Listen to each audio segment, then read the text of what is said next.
জান্নাতীদেরকে আল্লাহ জিজ্ঞাসা করবেন, জান্নাতি আমার বান্দারা, আমার বান্দা বলবেন আল্লাহ, যারা জাহান্নামী আমার বান্দা বলবেন না, শুধু বলবে যে ও মিথ্যু, ও মানে এটা থার্ড ল্যাঙ্গুয়েজ, থার্ড পারসন। তো আল্লাহ বলবে ও আমার বান্দারা, তার মানে আমার প্রিয় বান্দারা, আমার মহাব্বতের বান্দারা, তোমরা আর কি চাও? জান্নাতীরা বলবে আল্লাহ তুমি কত কি দিয়েছো।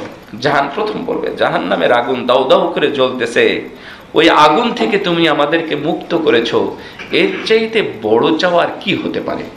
তারপরেও তো জান্নাতে আমাদের অহরহ চাওয়া তুমি পূর্ণ করেছো, সুতরাং আমাদের চাওয়ার বা তেমন কিছুই নাই। আল্লাহ শুধু ছোট্ট করে বলবেন তোমাদের জন্য আরো কিছু বাকি আছে। আল্লাহু আকবার।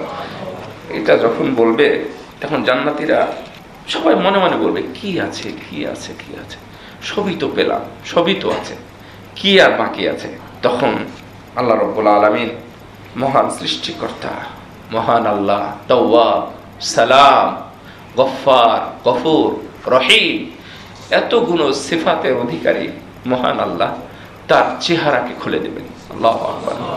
হাদিসে আসছে ৭০,০০০ পর্দা তাকে ঢেকে রাখা আছে, এই ৭০,০০০ পর্দাটাই সেদিন উন্মুক্ত করে দিবেন। জান্নাতীদের সবচেয়ে বড় নিয়ামত, সবচেয়ে বড় নিয়ামত হলো আল্লাহকে দেখা, আল্লাহর দিদার।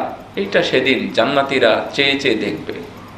তবে কত বছর, কত হাজার বছর না লক্ষ না কোটি বছর জান্নাতীরা মহান আল্লাহকে দেখবে, এটা কেউ উল্লেখ করে নাই।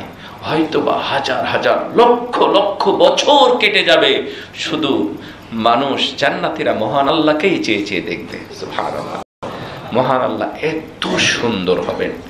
এই জন্যই নিরাকার সত্তায় বিশ্বাসীরা এই বিশ্বাসটা দূর করে দিবেন। নিরাকার কোনো কিছুকে দেখা যায় না।